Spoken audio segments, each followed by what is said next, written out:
Hello everyone. आज के इस वीडियो सेशन में हम बात करने वाले हैं मुस्लिम पर्सनल लॉ के बारे में। चूँकि ये हमारा वीडियो जो है काफ़ी इम्पोर्टेंट होने वाला है, क्योंकि ये चाहे आप उत्तर प्रदेश जुडिशरी या बिहार जुडिशरी या उत्तराखंड जुडिशरी की बात करें, तो अगर आप वहाँ देखेंगे तो प्री में है ही, प्लस मेंस में भी ये चीज़ें मुस्लिम पर्सनल लॉ या हिंदू पर्सनल लॉ को जो है रखा गया है और वहाँ से क्वेश्चन पूछा जाता है। तो आज का हमारा सीरीज में हम देखेंगे कि मुस्लिम लॉ किसे कहेंगे या मुस्लिम पर्सनल लॉ क्या है। ठीक है, सबसे पहले देखो कि ये जो है फैमिली लॉ मुस्लिम पर्सनल लॉ के जो है ये आता है फैमिली लॉ के अंतर्गत। जैसे हम हिंदू लॉ पढ़ते हैं वैसे ही हम लोग मुस्लिम लॉ के भी पढ़ेंगे। ठीक है, तो जैसे मुस्लिम लॉ के अंतर्गत कुछ उनके आंतरिक मामले होते हैं।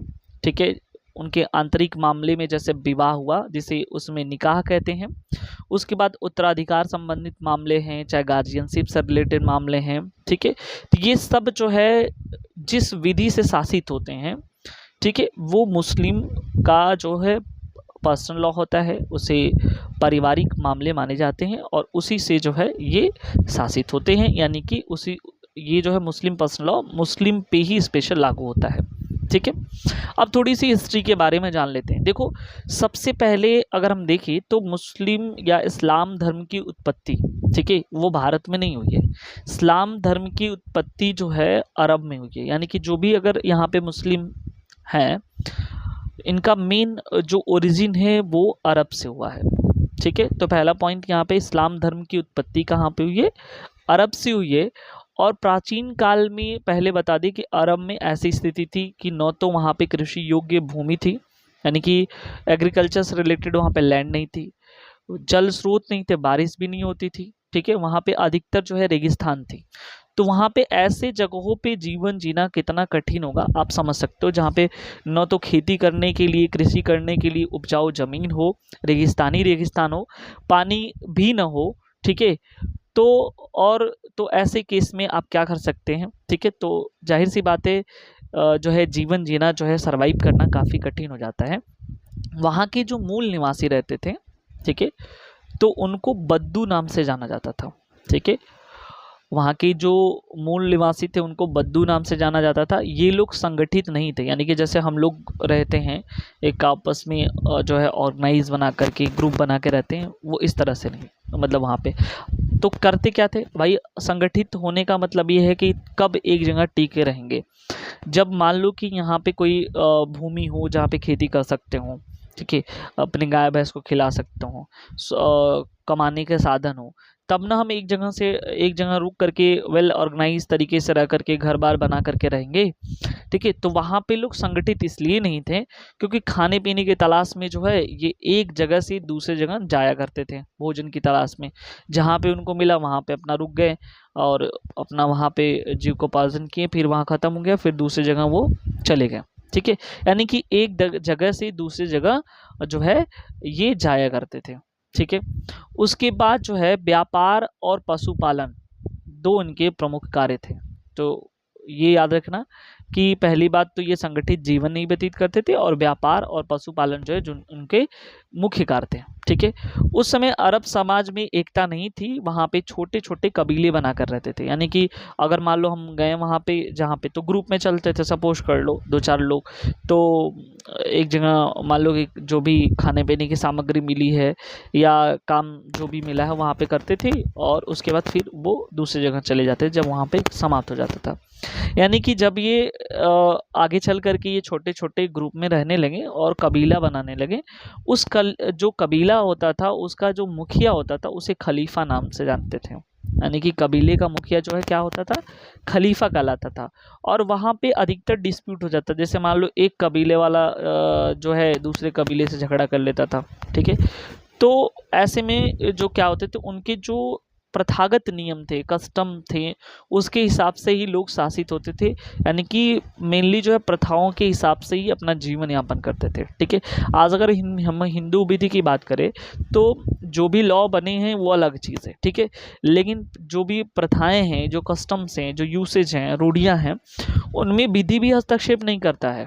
ठीक है, अगर मान लो कि ये मानते हैं कि हिंदू मैरिज एक्ट का जो हिंदू मैरिज एक्ट 1955 का सेक्शन 7 कहता है कि मैरिज शुड बी कंप्लीटेड, ठीक है, व्हेन 7 स्टेप्स आर कंप्लीटेड, यानी कि जब 7 स्टेप जो है सप्तपदी जिसे कहते हैं, 7 फेरे कहते हैं, अगर वो कंप्लीट हो जाता है तो ये माना जाता है कि विवाह जो है हिंदू विधि में संपन्न हो गया है।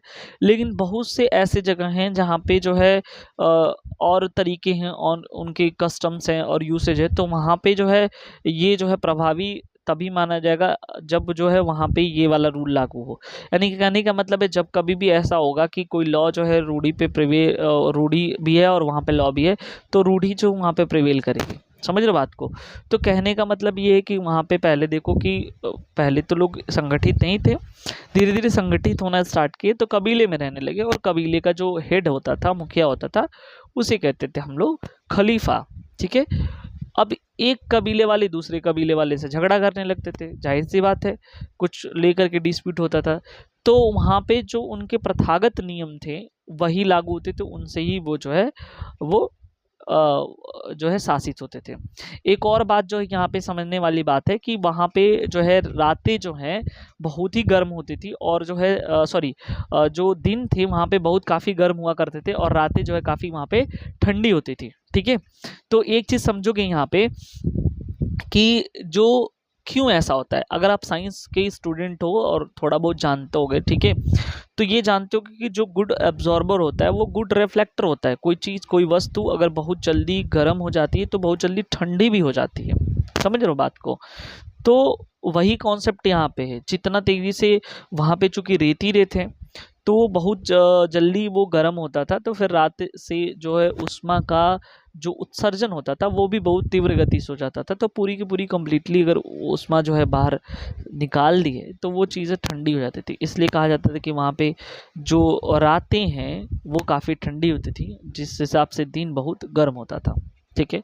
अगर वहाँ की स्थिति की बात करें तो वहाँ पे अरब समाज में कोई शासक नहीं हुआ करता था, ठीक है, पहली बात।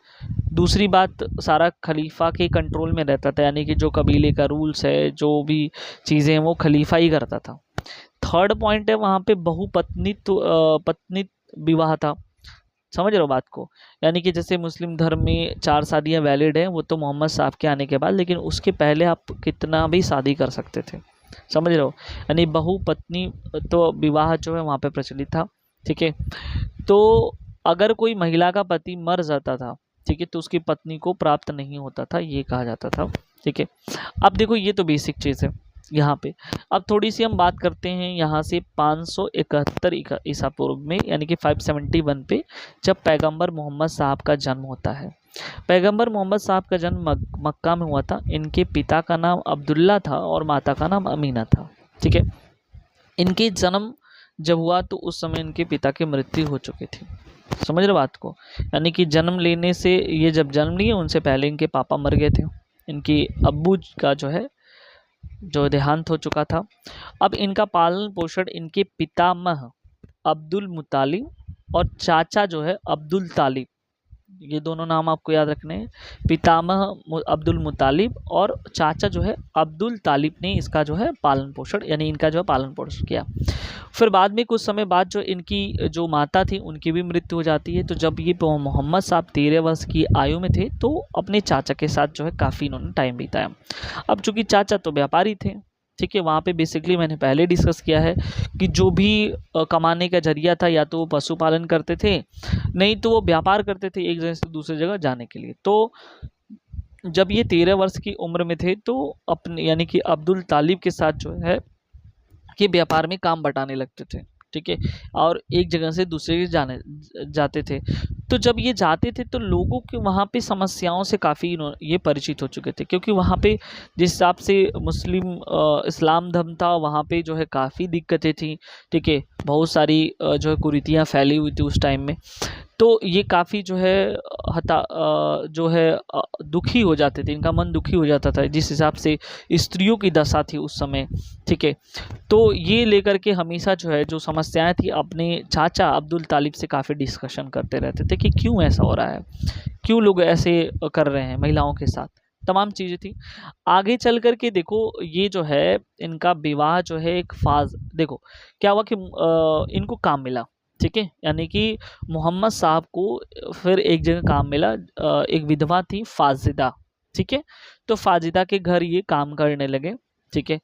तो फाजिदा इनकी जो कैरेक्टर था उनको काफ़ी लेकर के खुश थी, उनके चारित्रिक गुणों से काफ़ी अट्रैक्ट हो चुकी थी फाजिदा। तो फिर फाजिदा से ये निकाह कर लेते हैं, समझ रहे हो बात को, यानी कि इन्होंने विवाह जो है एक विधवा से पहले किया था।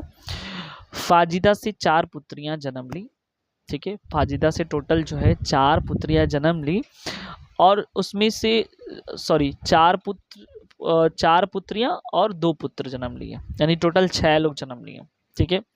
2 पुत्र तथा 3 पुत्रियां मर गई, ठीक है, ये टोटल 6 थे, 4 लड़कियां थी और 2 लड़के थे, जिसमें से 2 लड़के और 3 लड़कियां मर गई, एक लड़की बची जिसका नाम था फातिमा। क्योंकि ये पॉइंट आपको दिमाग में होना चाहिए कि फातिमा कौन थी, तो पहली बार इनकी जो शादी हुई थी जिस विधवा स्त्री से जिनका नाम था फाजिदा, ठीक है, उनकी बेटी थी ये, ठीक है। अब देखो इन्होंने कुल 4 शादियां की, मोहम्मद साहब जो अपने जीवन काल में 4 स्त्रियों से विवाह किया। अंतिम जो स्त्री थी जिसका नाम था आयशा बेगम, ठीक है, आयशा बेगम अंतिम पत्नी थी, और आयशा बेगम के पिता अबू बकर थे। मैं क्यों यहाँ पे जोड़ दे रहा हूँ फातिमा और आयशा बेगम और अबू बकर के बारे में, क्योंकि आगे चल कर के जो भी डिस्प्यूट होने वाला है इस्लाम धर्म यानी मोहम्मद साहब के बनने के बाद, ठीक है, जिस तरह से इस्लाम धर्म में ग्रुपिंग होती है, डिवीज़न होता है, वो यहीं से हमको समझ में आएगा, तो इसलिए इस पॉइंट को आपको ध्यान से देखना है, ठीक है। तो हमने कहा कि जो है फाजिदा नामक एक विधवा स्त्री से मोहम्मद साहब शादी करते हैं, और उनसे जो है उत्पन्न हुए 2 पुत्र और 4 पुत्री, यानी टोटल 6 लोग, ठीक है। आगे चल कर के 2 पुत्र और 4 लड़कियां 2 पुत्र और 3 लड़कियां मर जाती हैं, ठीक है, तो बच गई एक लड़की जिसका नाम था फातिमा। फिर मोहम्मद साहब अपने जीवन काल में 4 शादियाँ की, एक तो फाजिदा हो गई, बाकी जो है 2 और हैं। लास्ट जो शादी की इन्होंने जिस स्त्री से, उसका नाम था आयशा बेगम, अंतिम पत्नी थी, और आयशा बेगम के जो पिता थे उनका नाम था अबू बकर, ठीक है। ये चीज़ आपको ध्यान रखना है।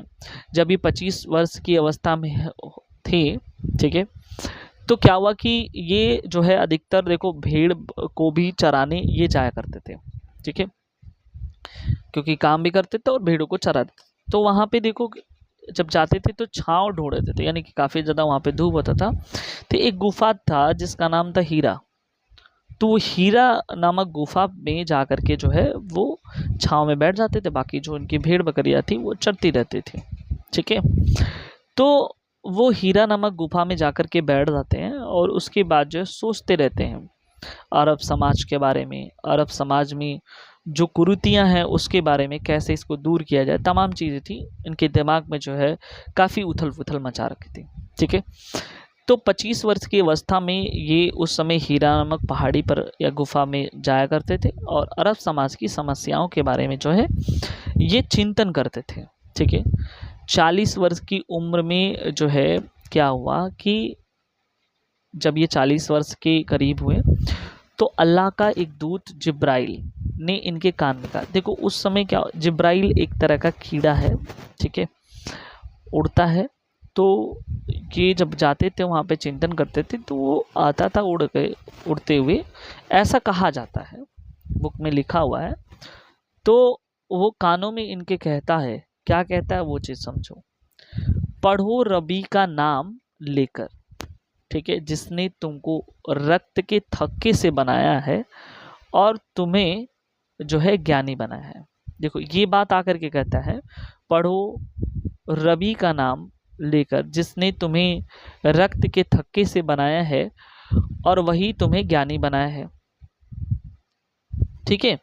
ये बात जो है आकर के उनके कानों में कहा, और उसके साथ ही साथ जो हर रोज वो जो है आता था और कुछ न कुछ जो है ज्ञान जो है उनके कानों में जो है दे करके वो जिब्राइल जो है कहा जाता था। यही माना जाता है जिब्राइल जो है अल्लाह के द्वारा भेजा गया जो है एक दूत है, जो उनको बता रहा है कि तुम्हारा जन्म जो है समाज में किस उद्देश्य के लिए हुआ है, उस उद्देश्य की प्राप्ति करो।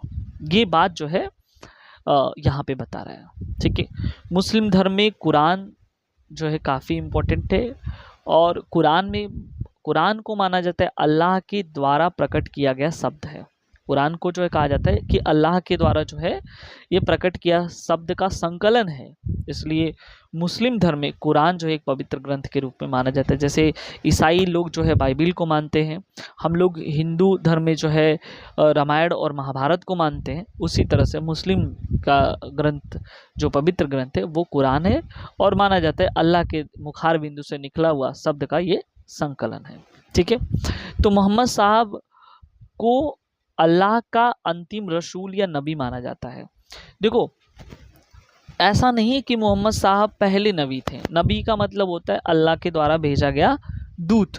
ठीक है, उसके पहले भी बहुत सारे जो है दूत आ चुके हैं जो थे। ठीक है, तो ये माना जाता है मोहम्मद साहब अल्लाह के अंतिम रसूल हैं या अंतिम नबी हैं। ठीक है, या ये कह सकते हो कि आखिरी संदेश वाहक हैं।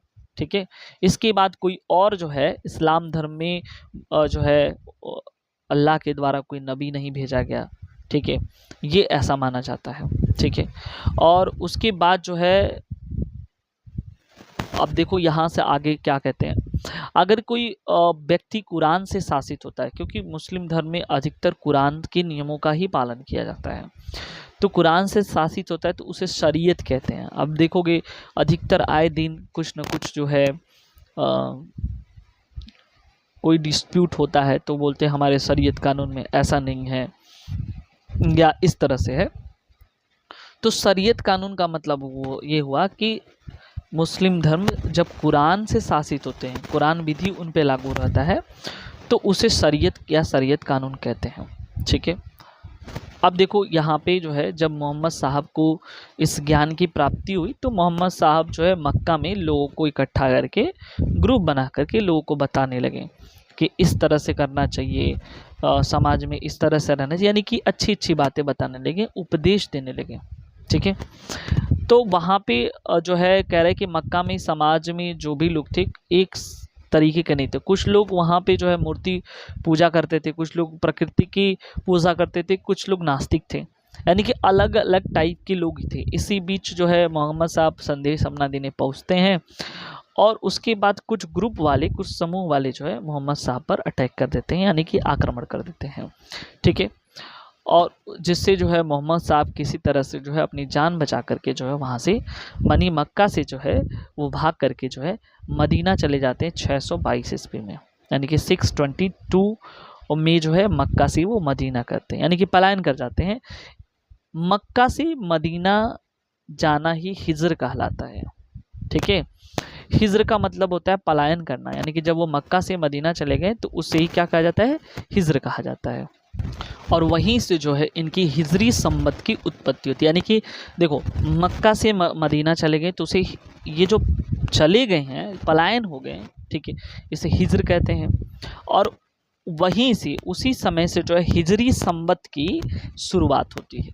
आप लोग जानते होंगे शक संवत जैसे होता है वैसे ही हिजरी संवत होता है, वहीं से स्टार्ट हुआ। ठीक है, मदीना जाते हैं और वही अच्छी अच्छी बातें, वही जो धर्म से रिलेटेड चीज़ें जो भी चीज़ थी वो लोगों को बताते हैं। ऐसे में जो है वहाँ के लोग जो है उनके फॉलोअर्स हो जाते हैं, उनके अनुयायी हो जाते हैं। और फिर कुछ समय बाद जो है वहाँ से क्या करते हैं सभी लोग मिल करके, ठीक है, 632 ईस्वी में उससे पहले 632 ईस्वी से पहले सब लोग वहाँ पे मदीना जाते हैं, और मदीना में जो है आक्रमण करके, ठीक है, जो भी उनके जो है विद्रोही थे उनको हरा करके जो है फिर वहाँ पे भी संदेश देते हैं, जिससे वहाँ भी लोग काफ़ी अच्छा खासा उनके फॉलोअर हो जाते हैं। तो इस तरह से ये काफ़ी सुधार किए उस टाइम। और फिर जो है 632 में जो है ईस्वी में इनका पर्दा हो चुका है। मुस्लिम धर्म में मरने को पर्दा कहते हैं, यानी कि जो है इनकी मृत्यु हो जाती है 632 ईस्वी में। अब देखो जैसे ही इनकी मृत्यु हुई, अब चूंकि काफ़ी अच्छा खासा ये बना चुके थे समाज में, तो इनकी उत्तराधिकारी को लेकर के भी बात था। ठीक है, तो जैसे इनको मृत्यु हुई फिर उनके उत्तराधिकारी का जो है जंग छिड़ने लगा। तो जब तक मोहम्मद साहब थे अरब समाज में, तब तक जो है वही अरब समाज का शासक हुआ करते थे। लेकिन अब ये हुआ कि अरब समाज का शासक कौन होगा, कौन चलाएगा अरब समाज को। ठीक है, तो वहाँ पे विवाद होने लगा उत्तराधिकार को लेकर के। तो वहाँ से दो चीज़, तो अब आया मुद्दा वहाँ पे, जैसे मैंने पहले बताया था कि फाजिदा जो विधवा थी, उन फर्स्ट बीबी इनकी थी, यानी कि पत्नी थी, उनसे जो है 4 पुत्रियां और 2 पुत्र पैदा हुए थे। और आखिरी में जो लड़की बची थी जिसका नाम था क्या, फातिमा। ठीक है, तो फातिमा जो है, ठीक है, हाँ ठीक है, फातिमा थी। ठीक है, और अब ये उत्तराधिकारी के लिए डिस्प्यूट क्रिएट करती है। और फिर जो है आखिरी जो इनकी पत्नी थी जिनका नाम था आयशा बेगम। ठीक है, तो आयशा बेगम भी उत्तराधिकारी का दावा करती है। अब 2 हो गए, सोचो, अंतिम पत्नी और पहली पत्नी की लड़की, बात समझ रहे हो। अब 2 उत्तराधिकारी यहाँ पे दावा कर रहे हैं कि भैया हम शासन करेंगे अरब समाज में, हम उपदेशक बनेंगे। ठीक है, तो चूंकि ये था कि पुत्रियों को जो है वहाँ पे शासन चलाने के लिए उस तरह से धर्म में ऐसा कुछ था नहीं, तो अब जो है अंतिम पुत्री जो फातिमा थी, इनका विवाह अली से हो गया था। बात समझ रहे हो। तो अली वहाँ पे उत्तराधिकारी, यानी कि उनके एक समर्थक अलग हो गए जो फातिमा को मानने वाले थे। तो फातिमा के ही समर्थक के, तो वो अली को सपोर्ट करने लगे। और इधर अंतिम पत्नी जो थी, उनके कोई बच्चे नहीं थे, बात समझो। तो अब वो जो है अपने पिता को वहाँ पे दावेदार के तौर पे वो कर रही हैं, उनके पिता थे अबू बकर। तो यहाँ से 2 ग्रुप में जो है फातिमा चाहती थी कि जो है वो बने, और फिर उनकी पत्नी चाहती थी कि वो बने। ठीक है, यानी उत्तराधिकारी समान है। ठीक है, तो फातिमा ये चाहती थी कि मोहम्मद साहब का जो है उनके अंदर खून दौड़ रहा है। देखो क्या उन्होंने कॉन्सेप्ट दिया मतलब लोगों को कि भाई मैं मोहम्मद साहब की औलाद हूँ, मोहम्मद साहब का जो खून है मेरे अंदर दौड़ रहा है, तो सबसे अच्छा उत्तराधिकारी तो मैं ही बनूंगी, मुझे ही मानना चाहिए। लेकिन महिला को उस समय मुखिया नहीं बनाया जाता था। ठीक है, इसलिए जो है उनके पति अली को जो है समाज का मुखिया बनाया जाए, ये बोली। ठीक है, रक्त संबंध का कारण जो है ये था। ठीक है, अब देखो उसके बाद जो है उनकी अंतिम पत्नी का जो समूह का यह मानना था कि पूरे अरब समाज के मुखिया थे। ठीक है, यानी कि जो मोहम्मद साहब थे पूरे अरब समाज के मुखिया थे। तो जब 2 ग्रुप में यहाँ पे डिमांड होने लगा, तो क्यों न वो चुनाव के पक्ष में थी।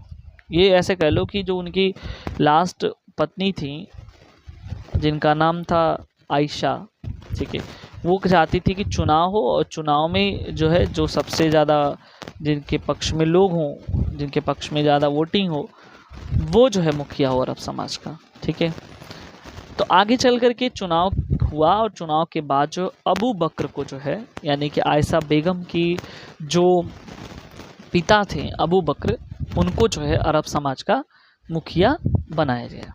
बात समझ रहे हो। अब आगे चल कर के, लेकिन फिर भी देखो मुखिया तो बना गया, लेकिन ये जो है उनकी जो पुत्री थी फातिमा, वो मानने के लिए तैयार नहीं थी। इसलिए आगे चल कर के समाज जो है, यानी कि इस्लाम धर्म जो है, मुस्लिम समाज 2 वर्गों में बट गया। एक कहलाया शिया और दूसरा कहलाया सुन्नी। तो ये था शिया सुन्नी का जो है कॉन्सेप्ट। सुन्नी और शिया में बेसिकली अब अंतर क्या है, कैसे सुन्नी कौन कहलाएं, किस पार्टी के लोग, और शिया कौन कहलाएं, इस बात को हमको देखना है। ठीक है, तो शिया विधि के अंतर्गत जो है, अब हम एक एक करके देखते हैं। पहले शिया कौन थे और सुन्नी कौन थे। शिया विधि के अंतर्गत जो है हक सुफा अधिकारी केवल एक होता था। ठीक है, हक सुफा अधिकारी का मतलब जिसे बोलते सहस्वामी। ठीक है, जबकि सुन्नी विधि में हक सुफा अधिकारी 3 होते थे, जैसे सहस्वामी, भागीदार और पड़ोस। ठीक है, ये 3 माने जाते थे। अगर वसीयत के मामले में इन लोग का अंतर देखें तो सिया विधि के अंतर्गत कोई मुस्लिम अपने किसी भी उत्तराधिकारी को संपत्ति बिना अपनी पूरी संपत्ति का 1/3 वसीयत, यानी देखो ये कह रहा है कि सिया विधि में अगर वसीयत करने का कॉन्सेप्ट आया तो वो अपनी पूरी संपत्ति का 1/3 ही क्या कर सकता है, वसीयत कर सकता है। ठीक है, जबकि वहीं सुन्नी विधि में ऐसा नहीं है, यानी सुन्नी विधि में जो है उत्तराधिकारियों के सम्मति के बिना जो है वो वसीयत नहीं कर सकता। जैसे मान लो कि अगर मान लो सपोज कर लो मैं मुस्लिम हूँ, ठीक है, और मेरे 3 लड़के हैं, ठीक है, और मैं चाहूँ तो वो तीनों मेरे उत्तराधिकारी हुए ना, जो भी संपत्ति था उसका उत्तराधिकारी हैं, और मैं वसीयत करना चाहता हूँ किसी और को, ठीक है, तो सिया विधि कहता है कि बिना उनकी सहमति के हम 1/3 संपत्ति जो है किसी को भी वसीयत कर सकते हैं। जबकि सुन्नी विधि में ऐसा नहीं है, जब तक हम कंसल्ट नहीं कर लेंगे, अगर वो कह देंगे कि हाँ ठीक है वसीयत कर दो तो मैं वसीयत कर सकता हूँ, नहीं तो नहीं। उत्तराधिकार के बारे में अंतर देखते हैं तो सिया विधि में केवल 2 उत्तराधिकार होते थे, एक तो परिवार के लोग और दूसरे अन्य लोग, ठीक है। जबकि सुन्नी विधि में क्या था, परिवार के सदस्य, उसके बाद जो है शेष और उसके बाद जो यहाँ पे था पूरा, ठीक है, नातेदार। अब देखो नातेदार को भी सुन्नी वाले ने जो है उत्तराधिकार के में जो है सम्मिलित कर दिया था, ठीक है। तो इस तरह से जो है यहाँ पे सिया और सुन्नी के मामले में जो है यहाँ पे अंतर हम लोगों ने देखा, ठीक है। तो ये जो है कुछ चीज़ें थी, हम लोग बेसिक चीज़ को हम समझें कि आखिर में क्या होता है क्या नहीं। हम आगे जो नेक्स्ट वीडियो में सिया का अलग हम वीडियोज़ लेके आएंगे और सुन्नी का अलग वीडियोज़ लेके आएंगे, ठीक है। तो आई होप ये वीडियोज़ आप लोगों को अच्छा लगा, तो चैनल को सब्सक्राइब ज़रूर कर लें, कमेंट शेयर करना ना भूलें। मिलते हैं नेक्स्ट वीडियो में नेक्स्ट टॉपिक के साथ। Thank you so much.